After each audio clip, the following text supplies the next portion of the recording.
Hi, we're live. It's Thursday, February 27th. Good afternoon. Still waiting for Elly to join me, but we're live here. Nice to have you back, Sherry. Welcome to everybody who's new. Glad to have you here. Right behind me is, let me tip my chair back a little bit so I can reach it. The Never Socialism t-shirt that Larry designed that you can order on the website nicholslive.com. So I'd love to have more of those floating around the country. We need to have more people wearing them. I don't know how many of you saw the president's press conference yesterday at 6 Eastern. I think he always starts late, but I watched it. I didn't watch all the questions. I watched most of them. I have one concern that I've heard other people voicing. It was very reassuring to hear we've got this under control and everybody's exaggerating the nature of the problem in our country. But I don't know if that's true. I heard somebody voice a concern that I hadn't put into words yet, but I did hear Mike Adams and Alex Jones today were voicing something that was kind of simmering in the back of my mind. You know, Larry told us a week or two, 10 days before Trump won the nomination to be president. He was saying by the second week of July 2016 that he's not one of them. They want him out no matter what, and they will do whatever they have to get him out. And he said that they would, now he was mostly saying that they would impeach. He said immediately, before he even, as soon as he had won the primary, Larry knew that he would either be impeached or they might do something even worse. They've tried to push Article 25, that he's not capable. They have tried the impeachment. I don't know how seriously they're going forward with trying that again. But, there have also been people saying that, if they can't get their way, we should be looking at another 9/11. Something dramatic that would be very destructive and harmful to our country, because as we have discovered, they don't care about us. They only care about their jobs and keeping power. And of course, those that are taking bribes or kickbacks or have access to insider trading, that you can't go after Congress because they make the rules. They have made the rules that you can't go after them. So we've got a real problem with what they want to do to make sure our president does not get elected. So welcome, Elly. Glad to have you back. I was talking about President Trump's press conference yesterday, after a couple hours after our show, when he was talking about the coronavirus not being that bad. And he said that there were two sets of folks that everybody's lumped together as having coronavirus, whereas he just says there were 15 that came over from the ship and they're doing better and they're very soon going to be released, and we may be down to 5 people. And they asked, well, what about the 30? Because people have been talking about there being 53. And Dr. Paul Cottrell is very concerned about what's happening in New York. And he says there's a lot more going on in New York with this virus than anybody's admitting. And, it's really hard. It's really hard to know where the truth is. Yes. The N95 masks are not really adequate. There is a mask out there that does the job, but availability is pretty slim to none. the whole concept of in-home quarantine is going to be difficult. You hear rumblings of people saying work from home, homeschool your kids, keep them home, and shutting down schools and businesses and, everything. It would be really difficult. Now, somebody I heard last night was talking about because this is not an EMP, the chances are we will still have our electric and heat and air conditioning and water. So the preparation with water may, but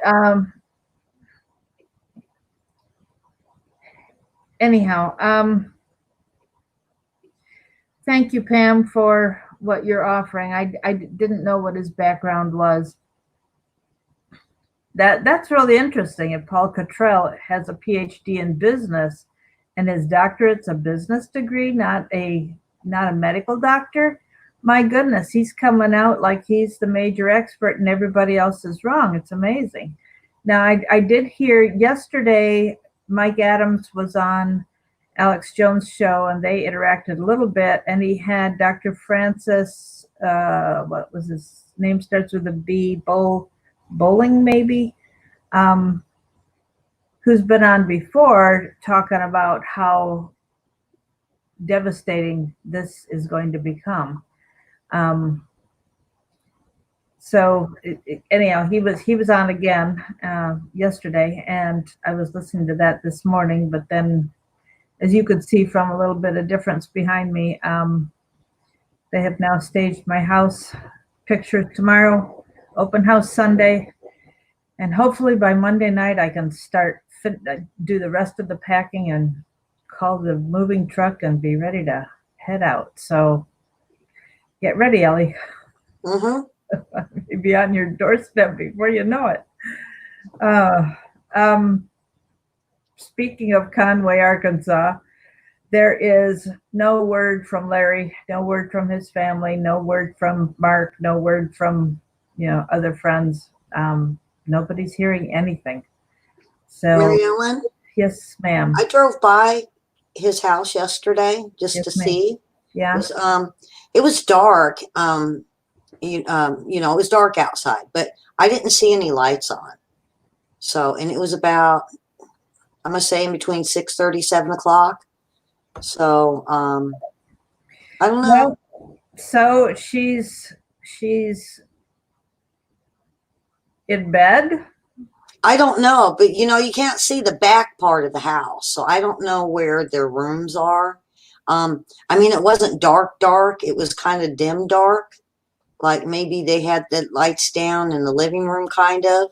It wasn't lit up like the last time I had went by. 'Cause I go by every few days to see if just something, maybe if I see her in the living room, maybe I'll get brave enough to go knock. But it was kind of dim a little bit. And I'm going to say it kind of looks like my house when my kitchen lights are on and we're in the back bedrooms, watching TV or doing stuff. It's kind of what it looked like. So it was like nobody was in the living room, but maybe in the back part of the house or the kitchen. So. Yeah, you're not going to, the kitchen's behind the garage, so you're not going to see any lights there.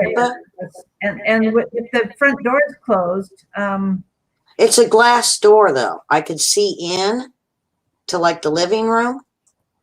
There's a glass storm door. Then they have a glass front door, so you can see in. So the light was way back. So it could have been there. That's what I assumed was their kitchen, a kitchen light. So, but if he's into conserving energy, not like me and I got kids. Every light in the house is on here, all the time, just about till we all go to bed. But it just seemed like they weren't in the living room, but maybe in the back bedrooms or something. So who knows? There was, same old cars. So we'll see. But I drove by and I looked. Pam asked if I would like to stay now that the house is staged. Absolutely not. I did say I told her she did a very lovely job. I thank the guys for all the help they did moving things around. They moved a lot of my stuff too, although I found out that I will have to pay for that, but she has not given me a bill for it yet. So, yeah, I'm a little nervous about how much that bill's going to be because I don't know what their hourly rate is. Anyway, I still have an awful lot to do before pictures at noon tomorrow, so I've got to get off here as soon as possible because I haven't switched out lights yet. But no, I have this staging is beautiful. The house looks great. Should help it sell. I sure hope it will because I'm paying an arm and a leg for it, but we're up in the price because of all that I've done. So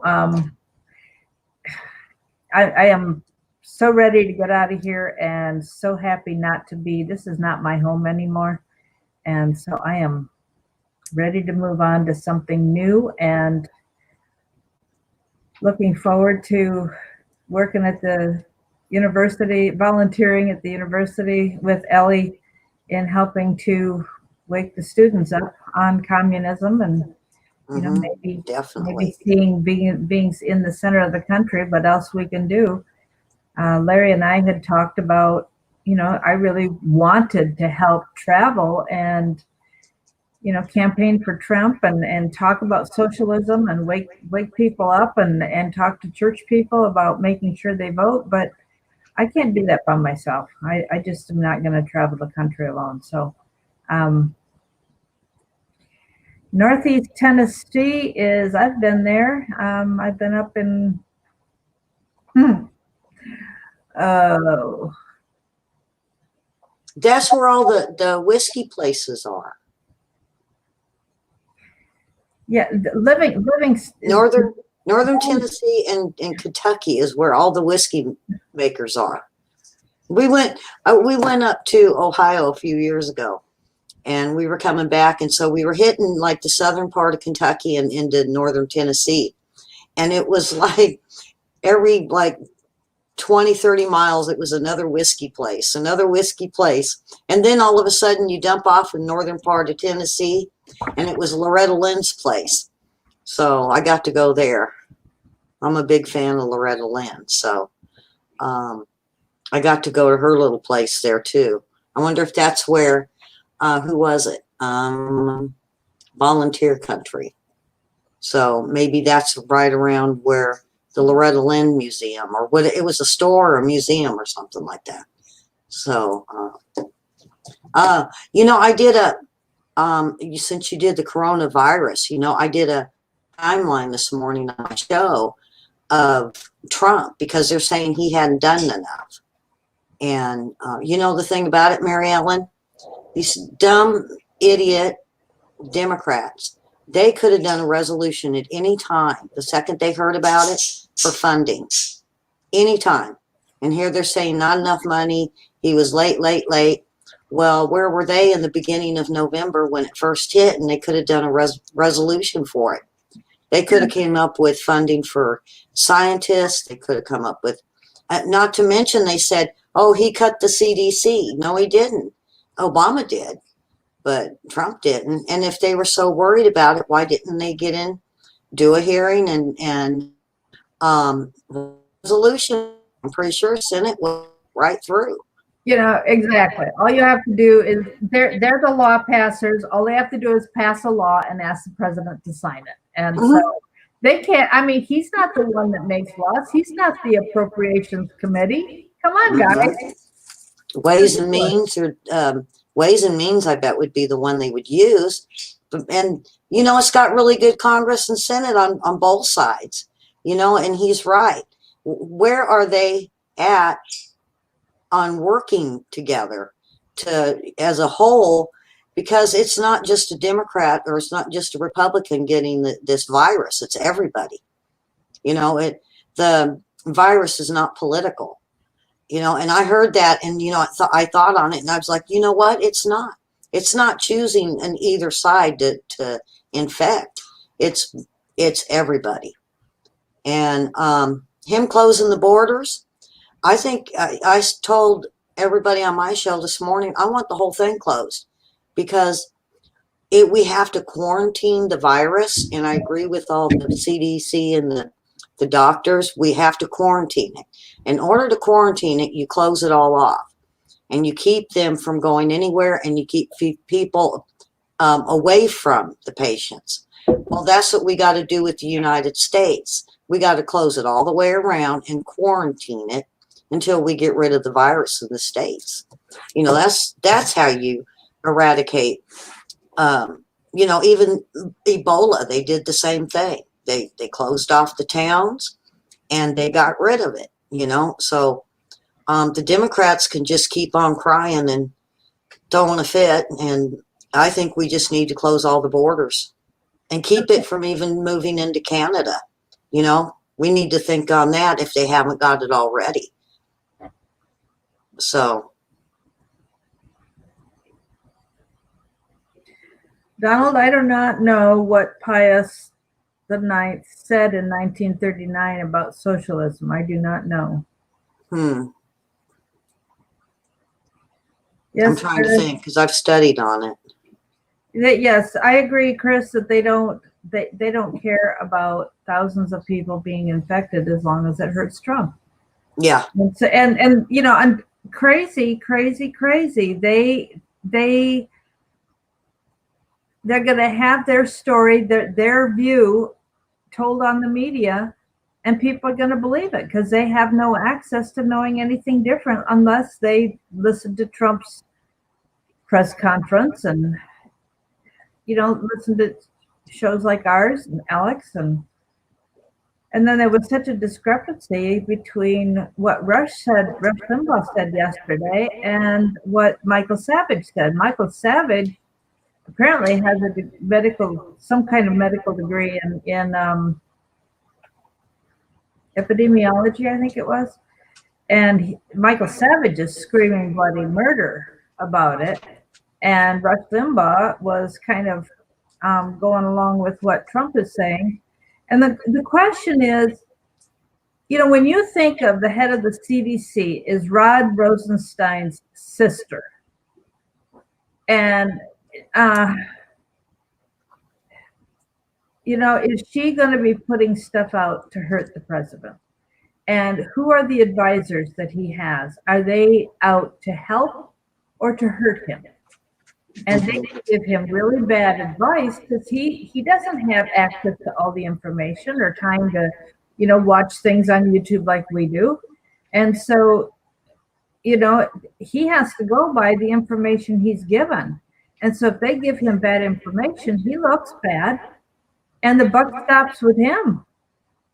So, you know, there was a lot of concern on what little bit I got to watch this morning before these folks showed up, and I had to shut everything down and just work. Like, I was working while I was listening, but not after they got here because there was so much going on. So, you know, I am concerned for our president. I am concerned for what they are planning to do with this whole thing. Dr. Francis Boley insists that this virus was studied at North Carolina, University of North Carolina. And he had said earlier that there was a Chinese scientist who was very interested in death and death studies, and had taken it back to China. And Mike Adams was saying today, or yesterday, that I listened today, he was saying that Obama is the one that made the deal with China to sell it to them. Well, James said that AOC thinks you get the coronavirus from drinking Corona beer. I say give her a lemon and tell her it's the cure. To throw, you know, put that lemon in the top of the Corona beer. So, what do you think, Mary Ellen? Yeah, you live in Washington. Go tell her. See, I would be up there. I'd be telling her stuff like that. I'd go hunt her down and tell her that. But you know, these jokes at her expense. I don't. You know, I've heard her say some of them, but anyhow. I always hunt it down because, you know, this is stuff that if, you know, she decides to run again, you know, it's kind of like Bernie Sanders. the stuff he says in the past has come back to bite him. And the same way with AOC, if she ever runs again, all this is going to come back to bite her. You know, the cows, everything. And she just won't get elected, you know, because she's still young. Think of in 30 years if she's going to run for like president. And there's going to be people that's going to pull all of this out, and she's going to look like an idiot. And then, you know, how is she going to answer to it? Oh, I was young and dumb, or she listened to a crazy old man named Bernie Sanders. You know, who knows? You know, that's something we got to think about. All these people that's in office now that are real young might be running to be president in 40, 50 years from now. I mean, a lot of us won't be around, but I could just imagine them and what they would do to this country, you know. That's why I'm so in on getting a hold of the high school and the college students now, because they're the future for our grandkids. And, you know, my little granddaughter that's 15 years old, she's my mini me. And she is just, you know, she's just big on Trump. And, you know, she'll hear teachers at school bad, you know, kind of putting Trump down or his economy. And she sets them straight. And she goes, and I tell them, Grandma, if they want the facts, we will give them the facts. And she puts her hand on her hip. I go, well, you sound like me, except for I don't put my hand on my hip like that. So, but, you know, we need to, that's why, you know, I found it so important that to go to the high school and the colleges.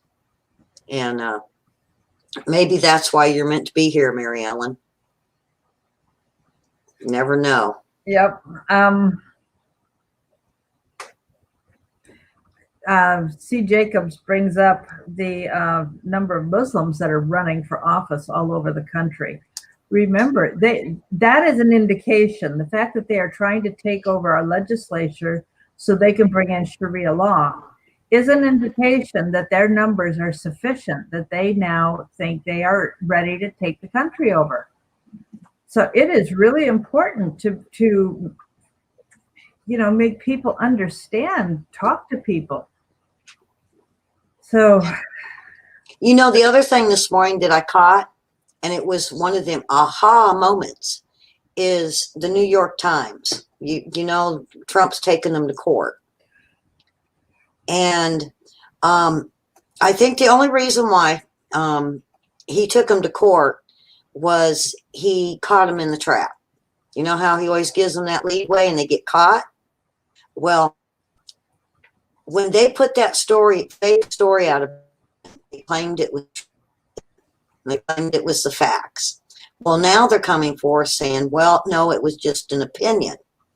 Well, what that does, and this is like the third time that New York Times has been in a lawsuit where they have claimed it's their opinion. It wasn't really the facts. So, as I put it, you know, we put out the little trap. The Democrats and the New York Times took the cheese and snap. We got them. Because now it lists the New York Times no better than the National Enquirer. It's all opinions. They have no more facts. They claimed it too much. They claimed we're only an opinion. We're only an opinion. So at this point, you can't look at the New York Times as fact-based. You know, and that's really good because that's what they're screaming right now over this, because they don't want to be sued anymore. So, you know, I really feel that we got them. And one by one, we're going to take this media down on that same thing. Because if we sue them, or different people sue them, and they keep saying it's only their opinion, then it just proves that they have no facts. And it's starting to happen. We're starting to see it. CNN even claimed it to the point where they have tore their broadcast down to nothing, no viewers. I mean, heck, the Home Shopping Network channel's above CNN now. I even heard over the summer that they were equivalent to your city council channel that you have on your cable. that they're even less in ratings than them, and that's pretty bad because I don't watch that stuff. So, why is McConnell in jail? Do you know? We're talking about Field McConnell, not Mitch Oh, McConnell. Phil McConnell. Okay. You know why he's in jail? Because I haven't really looked into Phil McConnell. He's in Wisconsin, in jail in Wisconsin. His sister was one of Hillary Clinton's lovers. Oh, okay. Now I remember. And so he has done, because of that relationship, he's got a lot of insider information about the Clintons and so on. And so he has been a truth teller, and they didn't like it. And supposedly they've got some trumped up charge in Florida that they want him extradited to stand trial for. And who knows if he's taken there because it's a trumped up hoax that they're concerned about his living. Yes, he was revealing some of the pedophilia stuff, and of course that's taboo, and therefore if you're going to be a whistleblower on that, your life is in grave danger.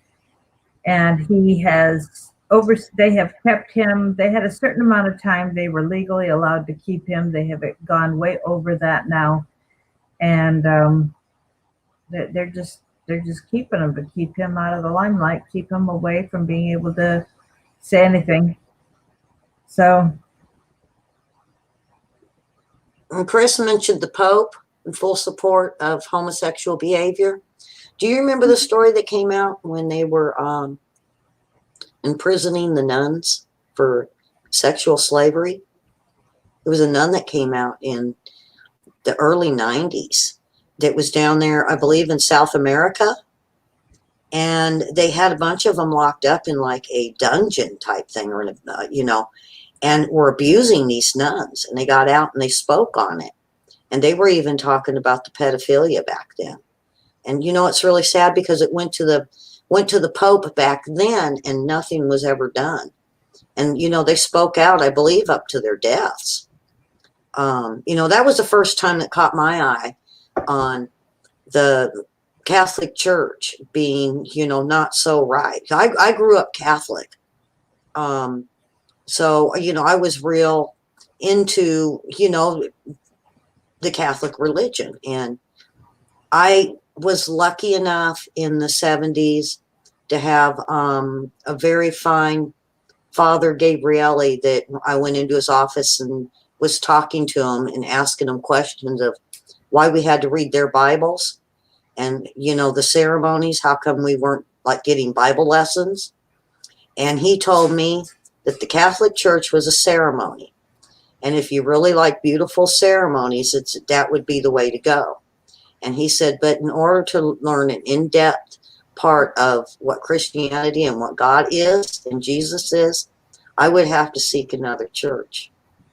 And he said, throughout the years, he has found many things that disturbed him about the Pope and the Catholic Church. And it'd be wise if I moved on. And, I remember that to this. I mean, I was like 17, 18 years old when he told me that. And, thank goodness he did. So this is a priest that gave me a warning back then. And, the Catholic charities, and it's not, I don't think they're totally affiliated with the Catholic Church, but there's a group down along the border that go by Catholic Charities. And, they'll go and get all the kids and like they're going to take care of them, but they never do take the moms. That's what got me. And I started calling them, and I started calling the mayors for these cities. And a couple of mayors got really angry with me and told me to prove it. I said, I don't have to prove it. Just go look. And if you see moms with these kids, then I'm wrong. I said, but if you see a bunch of kids with no parents, there's something wrong with that. I said, because we're not separating them at the border. It's so sad. It's really sad. And, where are the kids? There was, I think, what they say, close to 2,000 kids that went through the system with Obama, without parents. Where'd they go? You know, and I've tried to track them, and you just cannot find out where these kids went. Even calling the city where they were being held, they don't know. They put them on buses to individual lists. And don't you have a list? Don't you have like a shelter or an orphanage or something? No, they didn't know. They had no what happened to these kids. You know, and to me, it's just trafficking to me until we can find out where these kids are, and it's so sad. It's really, it is so disheartening.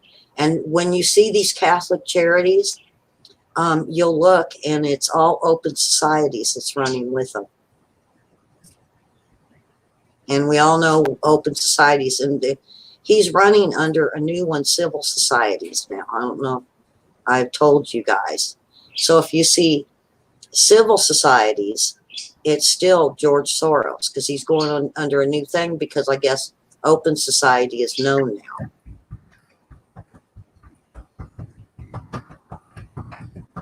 So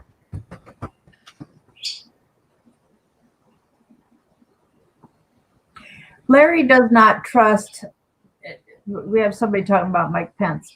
Larry does not trust Mike Pence, but it's not because he has any proof of anything. He said the biggest thing with Mike Pence is he has been in politics for so many years that he can't be clean. He's just been in too long. And that's why he even thinks that it's time for, the likes of Jim Jordan and Nunes and them to go, because, they've been in for, I don't know, 2 or 3 terms now since 2014. So 16, 18. So they're already on their 3rd term, the 2-year term. So that's enough. It's time for them to move on. But look at how long Leahy's been in. What, 90 years? It's the concern is who's going to replace, with the few good guys that are in there, who's going to replace them? Because, if you're getting young people like AOC who've come through the college system, they've been brainwashed in communism. I don't see that that's going to have, help. I'll get to you in a minute, Donald. Donald commented that Pope Pius IX said that you can't be Catholic and be a socialist. Well, you can't be Christian, I don't think either, and be promoting socialism. Socialism is not. They promote supposedly Christian values when they claim they're going to share the wealth and everything, and that but Christianity is all about voluntarily sharing, not having it forcefully taken from you. And besides, they don't distribute it to the wealth to anybody but themselves. All it is about taking more for themselves and leaving everybody with nothing. Donald, did I do an adequate job there? If not, comment and we'll discuss it some more. I appreciated your comment, Donald. I was waiting for the time to read it. Pope Pius IX was in 1939 and saying that you can't be Catholic and be a socialist. So that was right as Hitler was coming into power. Well, they were pushing the one world church, because I was in my church to go into it, the church. I said, no, world order. Don't want one religion. That's that really scared me when they started doing that. And my pastor held off for the longest time, but then he went ahead and did it, because then he meets with other church leaders and they exchange ideas. And I said, well, I guess that's okay, but don't become a one world church where it's just called church. We don't have the different denominations. We don't need that, because that's easily taken over and taken by the government under socialism and communism. Because it's real easy to say we're going to do away with the one world church. That's it. Instead of going after each individual denominations. So, and I really believe they were going to go all Catholic, but you don't hear much of it no more now that Obama's out of office. Trump isn't all into the one world, but he's into going to the different religions and getting the blessings and the prayers. I know the prayers he's getting, I think it's definitely a protection on him, but it's all different kinds of religions for the most part, from the info I'm getting. So, that's really good, because it's worldwide prayers for him. And I just don't want the one world church being brought back and put in front of us again. It's just too much. That's just too much for it to be taken away really easy. I do get concerned about, how this next election, I appreciate that people are waking up. I'm concerned about the Democrats who are flipping to Republican, hoping that will help them to, keep their job. I'm concerned that they'll just flip right back, and this is just a ploy. I've heard a lot of young people talking about running as Republicans, even though they're really Democrats who want communism. If they run as a Republican, they're more likely to get elected, and then switch afterwards. We're living in very, very dangerous times. I've been reporting on what Chris just said, the locusts, because they devastated, I believe it was Eastern Africa in the farmlands, and to the point where it took out the vegetable food source for at least 2-3 towns. And I had heard it went through, and my brother did all the different ones last night on his show, where he showed it in Iran and Egypt and Africa and all of them. And Mary Ellen, it's crazy the amount that there are.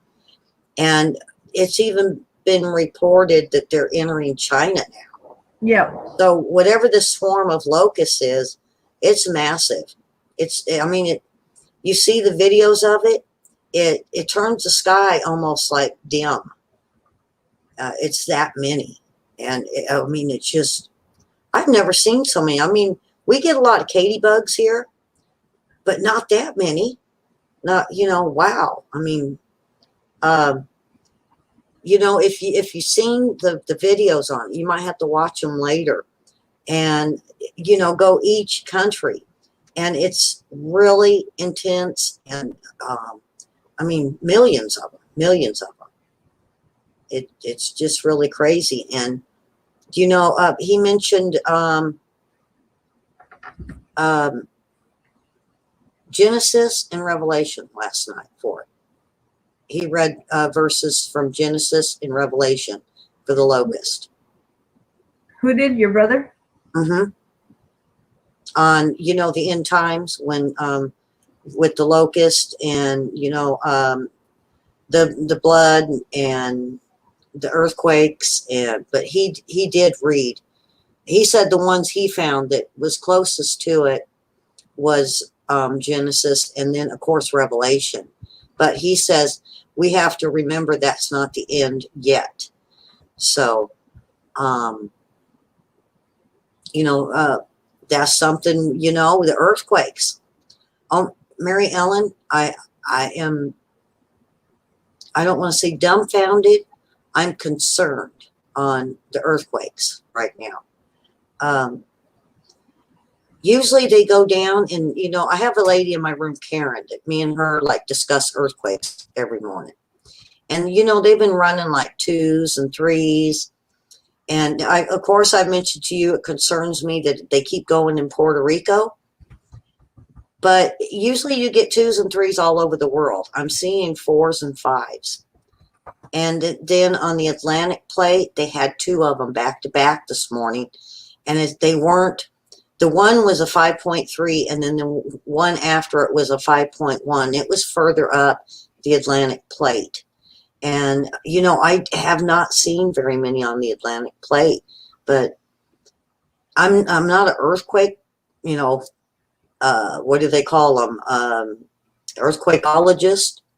I'm just someone that's learning, but something isn't right. And California keeps going quiet.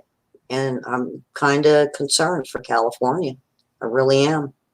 They'll get a few that's in the 3s and 4s, and then it goes quiet. And then, we got Puerto Rico that's just going, going, going, going. And Alaska is the same way. They have a bunch, and it's gone quiet. And then we're getting a bunch over in Indonesia. So, it's concerning me that these are getting to be 4s all the way across. And what my earthquake guy has taught me, and he got taken out for, is when it does that, it builds up to a big one. But I don't know. I just don't know. But it's something's up. I can feel it. I can, people say, I can feel like something's going to happen. I said, well, maybe it's my earthquake jitters I get. And I hope that we don't see another big one in California, because it's been so devastating for the ones they have gotten that were big. Um, I'm reading too. Mike said that Mary Greeley reports on earthquakes every day, and Pastor Paul Begley, his YouTube is Paul Begley, or Paul Begley Prophecy. He reports on the earthquakes and volcanoes every day as well. Mm-hmm. His show is at noon.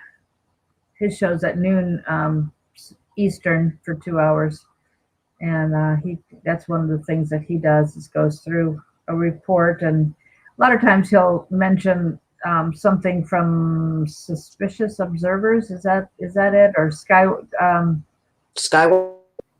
There are a couple of different places where you get the Sky News. There's Sky News, Skywatch. Yeah, it's not the one. It's there's something. I think it's something that's more government based, not the one in Missouri, but. So it's interesting. Earthquakes and flooding, and but Christ said, the earthquakes in diverse places, but that's not the end yet. That's just the beginning, I believe. I think this is just the beginning. And and then we've got good versus evil for our election in our country right now. And I really believe it's like that around the world, because look at Israel right now. They're trying to be social to the Palestinians and Gaza, but they're just firing missiles back in hatred. And it is a good versus evil over there, I keep an eye on Israel just because of the Bible, because at the end times, everything happens there. And so, I'm always looking for the 2 witnesses, I'm waiting on those 2 witnesses, because I know that's it. And we just don't know who they're going to be. And, I've tried to guess, and it's like, no, that ain't going to happen. And, I had someone ask me if it was Trump and his daughter, because she's over there so much with doing stuff for Israel, or Trump and Netanyahu. And I was like, no, I think they're like 2 angels that come down. I don't think it's going to be. But then we never. What do you think, Mary Ellen? Well, you've got Elijah, Mm-hmm. Enoch, and Moses that never died. Well, Moses might have. We don't know. Moses, the claim is that God buried Moses. They never did find his body. Elijah and Enoch, God took them without them dying. So, there are a lot of Christians that think that they will be the ones to come back because, it's appointed under man once to die, and they haven't died yet. So when they come back and then they're killed, that'll be their death. So. Mm-hmm. And then the Giants, but I won't start on the Giants for you. I love looking into the Giants stuff too. So, Well, that's, it says as in the days of Noah, and Genesis 6:1 is, in those days there were giants in the land. So that's what everybody keeps. Steve Quayle's big on that, and Elly Marzulli. Yes, I went to the Steve Quayle convention in September, and I loved it. It was, but the hall was so cold. By the afternoon when they let everybody go for lunch, and it was hot outside. It was really warm. To the point where you wore shorts, and then you'd go into the hall, and it was so cold that people were actually starting to wear sweats, thick coats, and they brought blankets. I ended up bringing me a blanket because I was freezing to death in there. But I got to walk up and I got to meet, Steve Quayle ended up following me all over the place at the convention. Yeah. I don't know if anybody knows about Baby Shark. It's because of my granddaughter. And there's Mama Shark, Papa Shark, Baby Shark. And there's a little song that goes with it. Well, he wanted to knuckle bump me. I went to shake his hand. And he goes, "You don't knuckle?" I go, "Well, my granddaughter, Baby Shark song." And he goes, "I don't know Baby Shark song." I go, "No, you don't want to know it." I said, "You don't want to know the Baby Shark song. Just stay away from it." Baby Shark. Yeah. And so then we're in line, and I was able to get up front by the doors every single day. Me and my sister Beth. And so we're standing there, and we get inside, and I'm standing there and I'm waiting, and I turn around and there he is. And I go, "Oh, well, look who's right behind me." And he goes, "Yeah, are you following me?" I said, "No, you're behind me." And he goes, "Huh." And then we got into the hall and everything, and I was walking around, and they would only let you go so far because I was going to try to go meet Hagman and talk to Hagman, because you were actually able to walk up and talk to these people. And I got up so far, and then he stands up to go up to the front, and here he's right in front of me again. And I was like, my goodness, here you are again. And he says, "What'd you do? Come down to talk to me?" I said, "Well, if you want to talk to me for a while." And so I told him I was with Investigator News, and he goes, "Well, you can't use my pictures on your page." And I go, "Well, why not?" And so I took a picture of him. I go, "I'm fixing to post it." And he goes, "I could sue you for it." And I said, "No, I don't think you can." And he winks at me and he goes by. And then my brother Larry says he wants to go get autographs. So we're standing in line, and it was for Steve Quayle. So we go in there, and he goes, "We haven't even been in the hall for 3 hours. And I've run into you, a dozen times?" And it happened all the way through that whole weekend. I would be in line. I'd turn around, there he'd be. I'd walk into like the snack bar to get in line to get coffee. There he was. I'd go down to the front. There he was. And it was just really odd. I traded our book with Doug Hagman for his. And then I seen Timothy Alberino, and I'm just a big Timothy Alberino fan, huge. And so I'm sitting there, and I'm all starstruck, and I'm like, "Oh my God, I can get in line and I can ask him questions." So I get in line, and I'm thinking about it, and I watch a show called Now You See It TV, and he's been on there a lot. So I've asked him dozens of questions. So I'm like, okay, what do I ask? What do I ask? Well, now I can't think of nothing to ask. So I figured I'd go up and get his picture. Well, there was two guys that see me in line and goes, "Oh, you're the one with Investigator News." Well, here. So they put me in front of the line, and he looks at me, "Hey," and he shakes my hand. And he goes, "I remember you." And he goes, "You're a news thing." And I said, "Yeah." And he goes, "Yeah, I've talked to you a few times." And I said, "Oh yeah, we've talked." And then I felt bad because there's people behind me that wanted to ask him questions. But I got really good pictures of him and I got to talk to him. And even Marzulli, I got to have a long conversation with him. And the guy, I wish I could remember his name, from Skywatch. You know, that's why I mentioned it. Him and his wife were there. Oh, Derek and Sharon Gilbert. Maybe. I don't know. I know him by face, not by name. Derek has dark hair. They both have dark hair. She's really skinny now. And they were just wonderful people. And they actually gave me a video. And I gave them a couple of my cards, and because I have business cards. Unless it was, I don't think it was Josh and Christina Peck. It's probably Derek and Sharon Gilbert. But they were really, really nice. And they had the biggest table. And I think they were helping Steve Quayle with his stuff. But it was a really good conference. It was 3 or 4 days long, 3 days long. Yeah, 3 days long. And it was exhausting because you would go from, we had to be there about 7 in the morning to get up to the front, you know, be at the front doors early. And then to get really good seating. And then it would be 9 o'clock at night when it would get done. And we'd get back to the hotel and we would be exhausted. So it was awesome. Anybody that is able to go, I'd really suggest it. We can't go this year because I think it's June or July.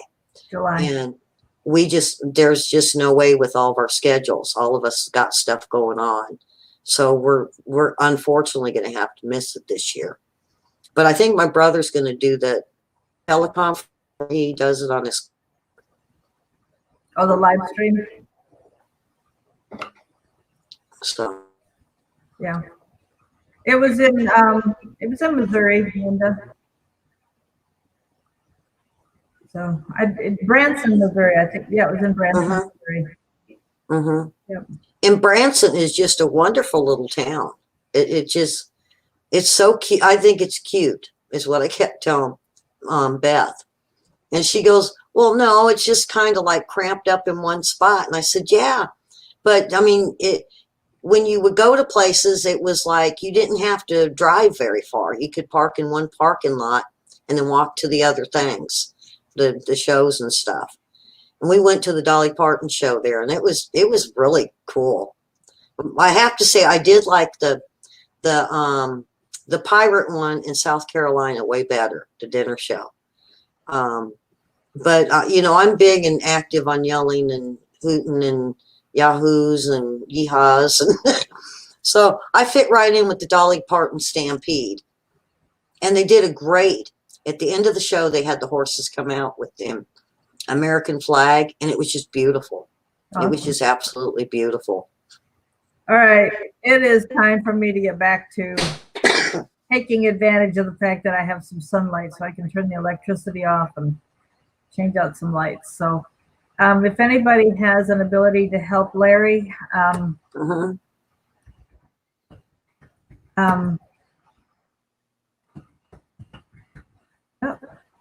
putting in a PayPal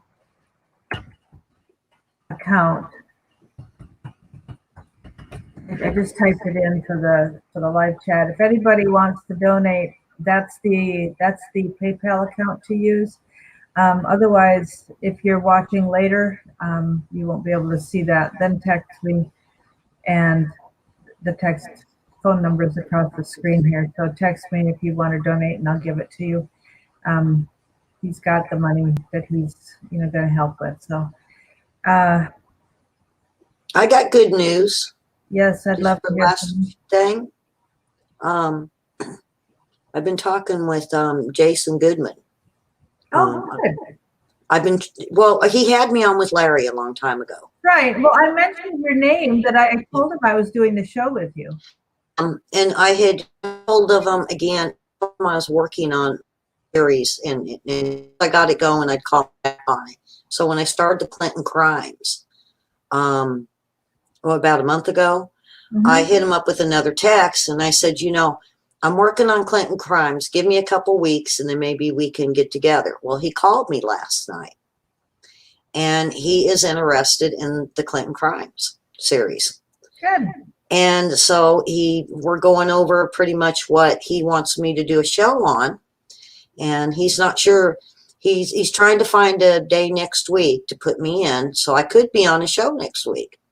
So I'm kind of excited about it because, you know, I always want to keep the Clinton thing going. You know, I got to expose the Clintons, and, you know, I'm doing it with my little series on Friday nights. Well, especially if she's thinking about getting in because she thinks she got rid of Larry, you know? Well, no, she hadn't got rid of us, Mary Ellen. And there's another two ladies that here in Arkansas. And then there's Doc Washburn, that's a radio host here, and he won't let it die either. He's determined like we are. And you know what, Mary Ellen, you know, maybe that's your call, is to keep pushing and keeping Larry's story alive. Because think about it. In history, let's say George Washington, if it wasn't for people that told the story over and over to where it got put in the books, we wouldn't know about George Washington. If we have to, me and you, continue Larry Nichols' story so it's history. So maybe in the future, in 50 years, people can learn from it. Maybe it's your calling. Well, I'm working on another book about him, and this is going to be very different, and getting permission from him to write it is going to be, that's going to be a trick. Yeah. No, you write it. I'm not. I'm just going to keep barking and get the word out that way. Me and books, no. I'm too comical. Actually, that makes books more interesting. I'd put something in there and the Democrats would grab it out and they would twist it and rewrite it, and they'd make me a villain for the rest of my life. I'm just, you know, I have that comical side of me that I don't think would make it in a serious book. So. All right. Well, I got to go. My ladder is calling me, and I've got to get up and get lights installed, and got lots to do. James, the toilet is set. I got that. I couldn't lift it. It was way too heavy for me. So the guys that were here helping to get the house staged, one of them came down and helped me lift it up and get it set in place. So it's not completely installed, but it's where it needs to be. So hopefully it's usable without leaking. We'll see. Bishop Larry Gators. Oh, that's Sherry. You're talking about Jason Goodman's interview with Bishop Gators about Kobe. I learned about Kobe Bryant through a trial out of, I wish I could remember the guy's name, Hernandez, maybe. His trial where Kobe Bryant came out on some stuff not so nice. You know, he was a good basketball player. I'm not into sports, so it really don't mean much to me. But, you know, we all do wrong. We all do wrong. And, you know, he has his judgment on what he's done in his life. And, you know, he'll have to pay the, you know, I guess judgment. He's doing that now. All right. Thanks, folks. We will see you tomorrow. God bless you. And tomorrow's Friday. We'll be back tomorrow.